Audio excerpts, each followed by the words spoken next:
Bonjour à tous, c'est Guillaume de Club Immobilier, j'espère que vous allez bien. Aujourd'hui, on repart sur le bon coin encore une fois. C'est l'avant-dernière session, d'accord, l'avant-dernière session de recherche et d'analyse de produits sur le bon coin. Aujourd'hui, on va dans le sud de la France puisqu'on va à Tarbes, ok. On va à Tarbes. Pour ceux qui ne connaissent pas, voilà, on est dans les Pyrénées, à la limite des Pyrénées. Donc voilà, allez, c'est parti, on commence tout de suite. On met à chaque fois les mêmes éléments, d'accord, immeuble ou ensemble ou immobilier, à Tarbes, pas de prix, recherche uniquement dans le titre, pas de type, pas de surface, pas de prix mini, pas de nombre de pièces, et parce que le travail, c'est à vous de le faire, ça ne se fait pas automatiquement. Alors, c'est un peu de la triche parce que j'ai visité il n'y a pas très longtemps quelques produits à Tarbes, donc il y a quelques produits que je connais déjà, que j'ai déjà vus, notamment ces deux premiers-là. Sur celui-là, je ne l'ai pas vu, c'est un client en moi qui l'a vu, et celui-ci, pareil, mais je l'ai vu de l'extérieur, j'ai pu le visiter. Donc, on va quand même essayer de regarder, d'analyser et de comprendre ce qu'il en est. On est sur une ville peut-être un petit peu plus chère que certaines qu'on a pu voir. Alors, pas forcément beaucoup plus chère, mais en tout cas, voilà, peut-être un peu plus dynamique. Donc, les prix au mètre carré seront peut-être un peu plus élevés. Si on devait regarder rapidement, on va essayer d'analyser un peu moins de villes aujourd'hui, mais de s'intéresser peut-être un peu plus à la ville. Je pense qu'il y a un peu plus d'intérêt parce qu'on a analysé beaucoup d'annonces la dernière fois, et bon, on s'aperçoit qu'il peut y avoir aussi un intérêt à s'intéresser peut-être davantage à la ville. C'est ce qu'on va faire ici. Alors déjà, on va chercher le nombre d'habitants qu'il y a sur Tarbes et voir un peu l'évolution. Alors, on voit que l'évolution n'est pas dans le bon sens, depuis 2006 en tout cas. Ce que je fais généralement, c'est qu'après, hop, on va aller sur Wikipédia. Mais sur Wikipédia, généralement, vous avez un peu plus. Alors, par contre, ça va me le mettre en anglais parce que je suis en… Alors, hop, alors bougez pas. Français. On descend, on descend, on descend, on descend, on descend, on descend. Merde, c'est où? Pourquoi je vois pas la… Ah oui, c'était plus bas. Ok, donc on voit que c'est pas top en termes d'évolution. C'est une ville qui avait plus de 55 000 habitants à un moment donné, qui aujourd'hui a 40 000. Néanmoins, vous avez quand même des écoles, des IUT, par exemple. C'est quand même une ville de plus de 40 000 habitants. Donc même si vous avez une démographie négative, si vous avez un immeuble avec 4 ou 6 appartes, vous n'aurez pas de difficulté à louer, d'accord? Parce que il suffit juste de proposer encore une fois des produits qui soient qualitatifs, qui soient meilleurs que la moyenne, et vous arriverez à vous différencier. Donc n'ayez pas peur sur cette difficulté à louer. Ces éléments-là sont souvent valables un petit peu partout, dans tous les produits qui sont, enfin dans toutes les villes de France. D'ailleurs, il faut arrêter d'avoir peur d'investir dans des petites villes ou dans des villes qui sont avec une démographie légèrement négative. Alors, donc voilà, sur la ville, alors c'est vrai que ça peut faire un petit peu peur parce que finalement, en 10 ans, on a perdu quand même 5000 habitants. Donc ça fait 500 habitants par an, si je ne dis pas de bêtises. Donc c'est quand même beaucoup. C'est quand même beaucoup. Ce qui veut dire aussi que si vous gardez votre produit 20 ans, ils vont perdre au maximum, entre guillemets, s'ils suivent vraiment leur courbe qui est quand même pas bonne, ils vont perdre 10 000 habitants. Donc il restera 30 000 habitants dans 20 ans, d'après ce calcul vraiment basique, hein, mais c'est ce qu'on peut voir et on peut se dire que bon, qu'est-ce qui va se passer? Si on essaie de réfléchir dans le temps, qu'est-ce qui va se passer? Si la ville perd du dynamisme, perd de sa valeur à ce moment-là, on va avoir les investisseurs qui vont partir, on va avoir des produits qui vont se dégrader. Et les seuls logements qui vont se louer, ça sera les logements qui seront, eux, en bon état, rénovés. Alors, on n'aura pas de loyers qui vont augmenter, mais généralement, vous savez, on n'a pas forcément des loyers qui diminuent énormément. Même dans des villes, si vous voulez, qui sont avec beaucoup de produits proposés et peu de personnes qui sont intéressées pour les louer, on n'a pas forcément des loyers qui sont très faibles parce que les produits qui sont qualitatifs, il y en a peu. Et cela, les gens se battent pour les avoir, et c'est pour ça que c'est pas si compliqué de louer, et c'est pour ça que vous n'aurez pas forcément un loyer qui va diminuer dans le temps, même si la valeur de l'immobilier, elle, risque de diminuer. Voilà. Qu'est-ce qu'on peut regarder d'autre? On va regarder alors, le prix de l'immobilier. Alors, je ne conseille pas forcément d'aller voir là-dessus. Vous voyez, on parle de prix médian. On parle de prix médian à 1 180 € par mois, ce qui est assez… Enfin, ce qui est assez élevé par rapport à l'évolution de la démographie de la ville. Ce qu'on va faire, on va aller sur meilleurs agents. Hop, meilleurs agents table et on va regarder un peu cette évolution. Vous voyez, avec le temps, donc on a eu un pic en gros en 2005-2007, ok, et ensuite ça a baissé, ça s'est remonté et là ça a redescendu. On a l'impression, vous voyez que sur un an, on est à l'équilibre. Donc visiblement, c'est possible qu'on ait atteint une certaine forme d'équilibre. Si on regarde un peu autour, vous voyez, on voit les couleurs. Plus c'est vert, en gros, moins c'est cher. Et donc là, vous voyez que finalement, la ville en elle-même, c'est le lieu le moins cher par rapport à tout ce qu'il y a autour. D'accord? Donc là, si je recule, finalement, je m'aperçois que ce qu'il y a autour, c'est mieux coté que la ville en elle-même. D'accord? Donc là, on le voit partout autour. Bon, après, il faut faire attention avec ces cartes-là parce qu'il y a des quartiers où il y a des villes ou des territoires sur lesquels il y a très peu de ventes. Et donc, le coefficient, on va dire, de sécurité ou en tout cas de valeur, il est plus faible. D'accord? Voilà, c'est là voilà l'indice de confiance. Là, vous avez un indice de confiance qui est relativement important parce que la ville est suffisamment grande pour avoir suffisamment de ventes pour donner une valeur plutôt précise du prix moyen. Mais encore une fois, vous voyez que ça évolue entre 650 et 1500. Donc entre 500 et 1500, il y a quand même une très grande marge d'évolution. Alors, donc voilà, pour dire quelques mots sur la ville. Maintenant, on va s'intéresser quelque peu aux produits qui sont proposés par cette ville. Rapidement, on regarde, vous voyez le nombre d'entreprises à Tarbes, un chiffre qui est plutôt rassurant et intéressant. On a une évolution qui est quand même très positive de toutes les entreprises qui ont été créées à Tarbes. Alors, c'est peut-être lié aussi à des créations peut-être de micro-entreprises ou ce genre de choses qui ont fait exploser ces quotas. Néanmoins, c'est quand même plutôt positif. Voilà. Alors, c'était quoi? Nombre d'entreprises et création d'entreprises.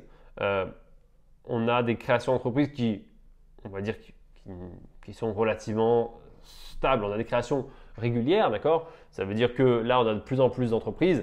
Et là, c'est plus la progression. C'est-à-dire, est-ce qu'on a de plus en plus, quoi. Voilà. C'est-à-dire, donc, c'est pas, il n'y a rien d'inquiétant par rapport à ce schéma-là. Voilà. Qu'est-ce qu'il y a d'autre?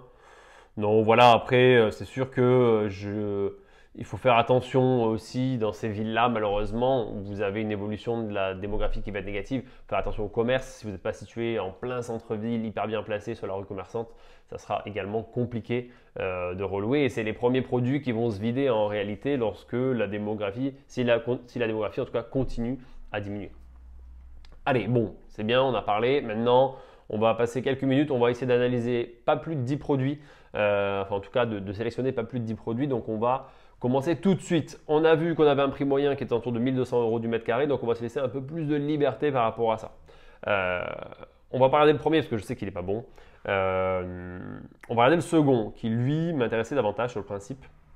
Vous voyez, on est dans notre ratio des 1200. Hein, voilà. Ici, j'ai pas d'infos, on va jeter un coup d'œil. Là, j'imagine qu'il y a beaucoup de travaux parce qu'avec un ratio de 129 pour 650 mètres carrés, c'est possible qu'on ait quand même un produit qui soit pas terrible. Là, bon, des immeubles à 54 mètres carrés, je suis pas spécialement pour, d'accord. Là, c'est pas mal le ratio, j'aime bien la façade, je trouve qu'elle a une jolie gueule.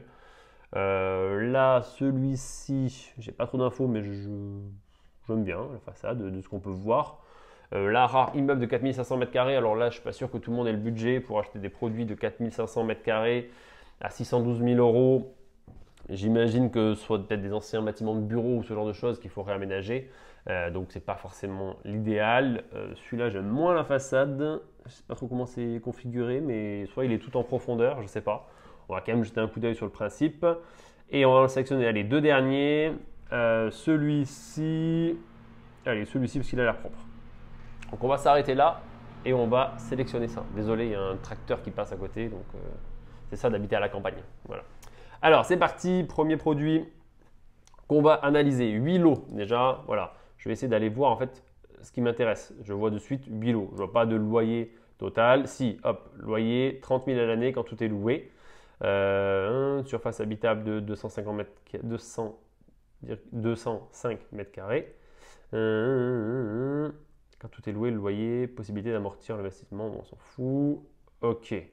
Donc là, on est à 30 000 à l'année pour 200 000. Il faut qu'on regarde s'il y a des travaux à prévoir. De ce qu'on voit, c'est relativement propre. Il y a même de la place pour se garer, donc ça, c'est quand même un super atout. On a des cuisines qui sont à reprendre, mais on dirait qu'on a quelque chose de correct, d'accord, une structure qui a l'air correcte au départ. Voilà, ils ont même essayé, on voit, ils ont mis un petit peu de plan de travail pour essayer d'améliorer le truc. Ok, alors, bon, on voit que l'installation électrique a l'air relativement ancienne. On a l'impression, alors je ne sais pas si vous le verrez, mais on a l'impression qu'il n'y a pas de terre sur ces prises-là. Je ne sais pas. Là, on dirait que oui, mais là, on dirait que non. Ok.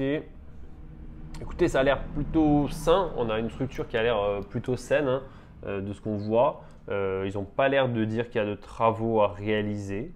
En tout cas, je ne vois pas d'éléments par rapport à ça.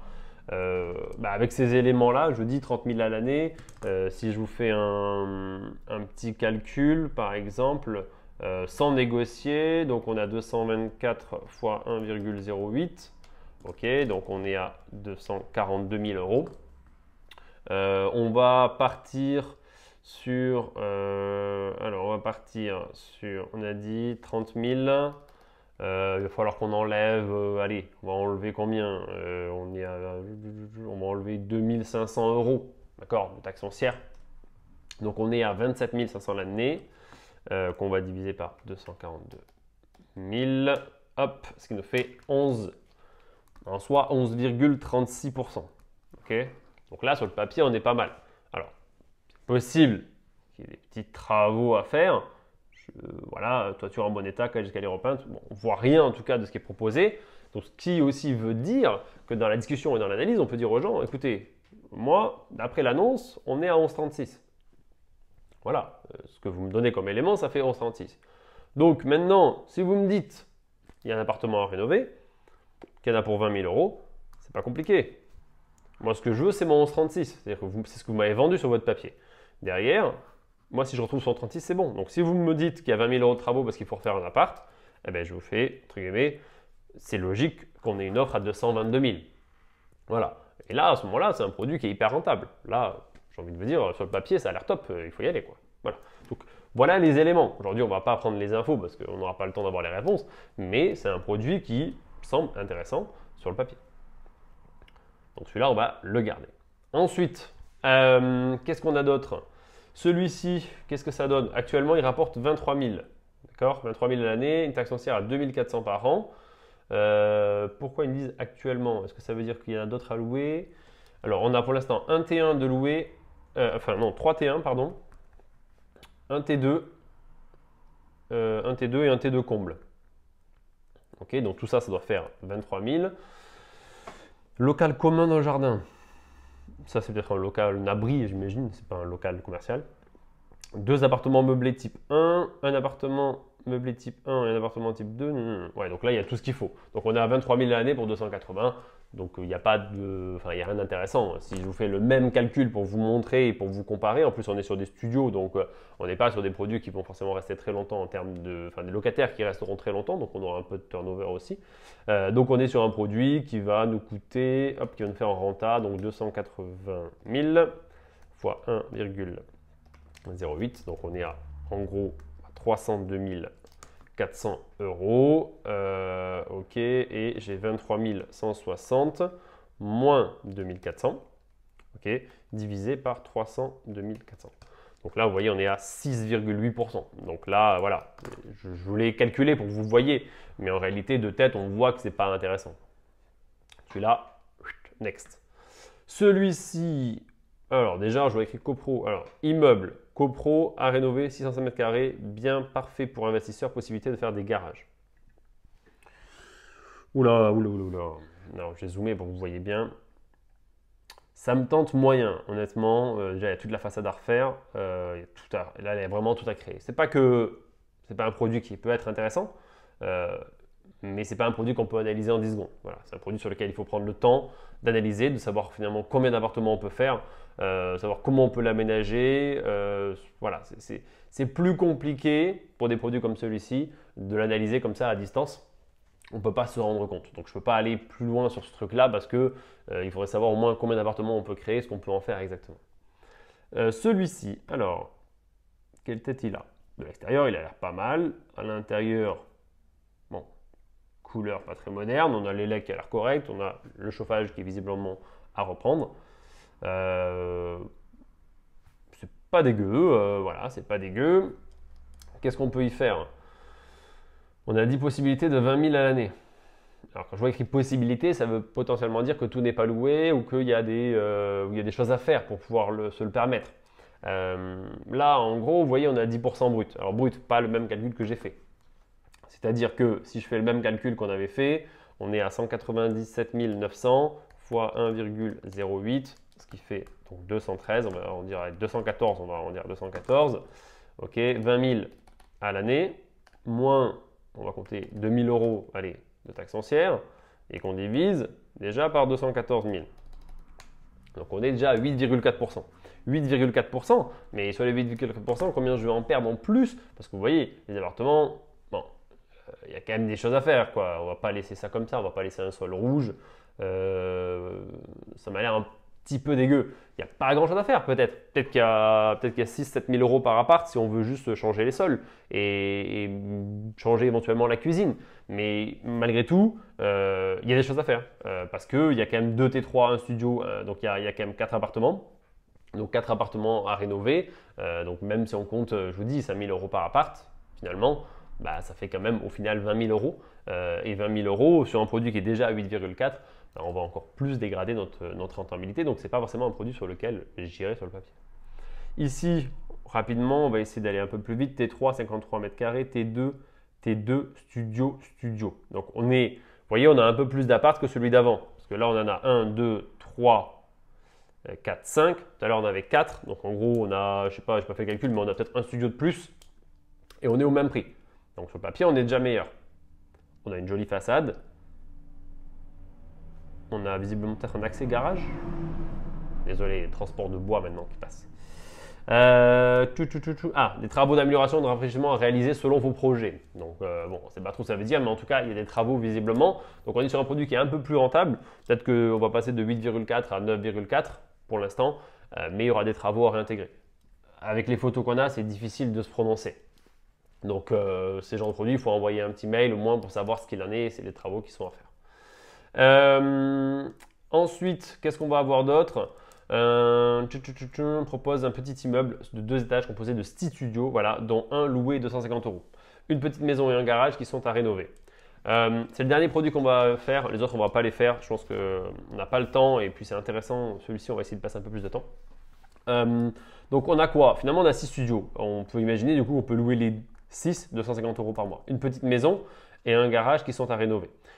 Donc la petite maison, si c'est vraiment une petite maison, on va compter 400 euros parce que je ne sais pas quelle taille elle fait du tout. Plus un garage, le garage on va le mettre avec la maison, on ne va pas le compter parce qu'on ne sait jamais. Donc ça nous fait quoi? 6 fois 250, donc 250 ça fait 500, 500 ça fait 100, hop, ça fait 3000. Ça fait... Donc 6 fois 250, donc ça nous fait 500, 500...